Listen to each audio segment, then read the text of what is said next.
Chào các bạn nha. Cái vòi nước của chúng ta gắn âm tường như thế này nè, đôi khi nó bị nứt cái răng trong này, nó xì nước ra ngoài gây lãng phí nước, và lâu ngày nó sẽ làm mục gạch cái khu vực này, làm ố vàng lên, rất là mất thẩm mỹ. Nhưng để thay được cái co răng này thì chúng ta phải đục tường ra, rất là tốn thời gian, và đôi khi cái gạch này chúng ta làm lâu rồi đó, bây giờ tìm lại trên thị trường để thay thế thì không có. Bây giờ mình chia sẻ đến các bạn một cách làm là chúng ta không cần đục tường ra để thay cái này, nhưng nước không có bị xì nữa. Bây giờ mời các bạn quan sát nha.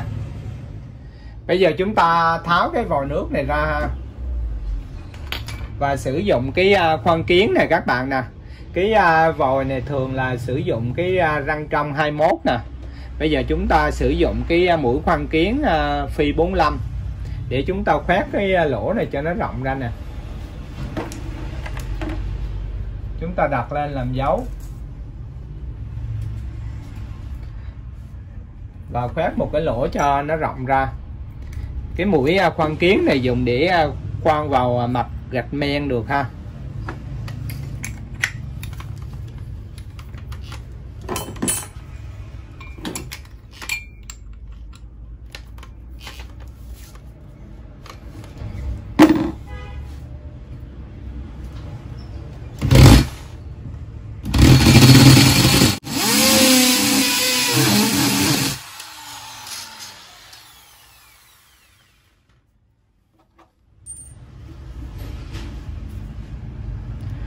Chúng ta khoan một cái lỗ rộng hơn như thế này, và các bạn canh sao nó đừng có đụng cái ống nước ở phía trong ha.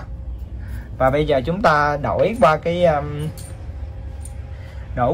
cái mũi này nè, chúng ta mài cho nó tròn cái này lại.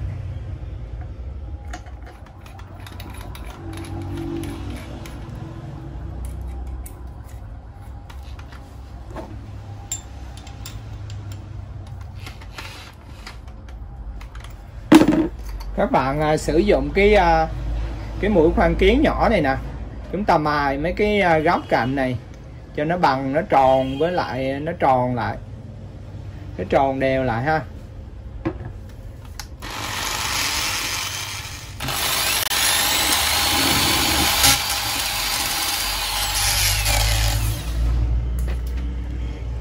Khi chúng ta mài cho nó tròn đều như thế này rồi, xong chúng ta sử dụng cái nối 27 này các bạn. Bây giờ chúng ta sử dụng cái khò ga nè, hơ cái nối 27 này cho nó mềm ra, và chúng ta gắn vào đây nè.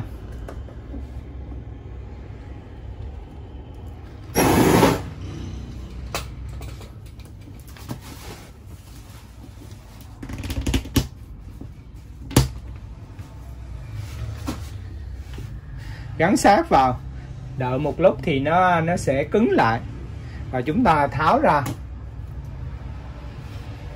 chúng ta cắt đi ha.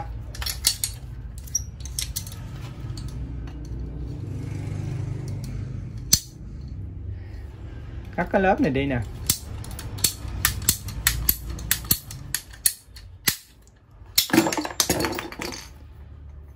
Các bạn sử dụng cái này, và khi các bạn gắn vào á,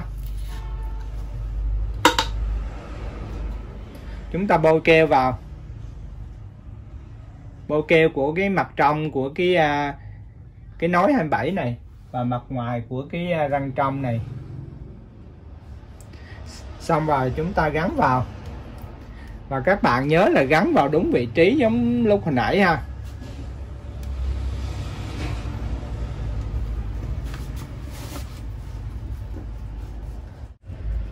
Sau khi hơ lửa cái nối 27, chúng ta gắn lại thì nó như thế này các bạn nha.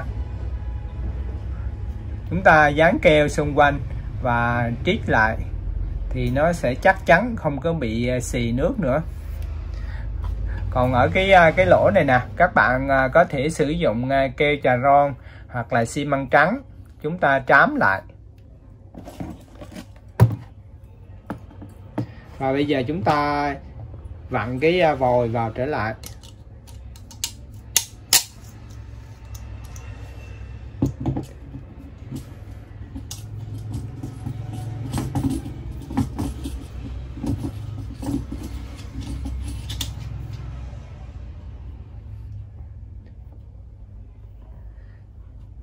Như vậy thì công việc đã hoàn thành ha. Video đến đây xin kết thúc. Mời các bạn bấm like và đăng ký kênh để ủng hộ mình với. Xin chào tạm biệt và hẹn gặp lại các bạn ở các video sau.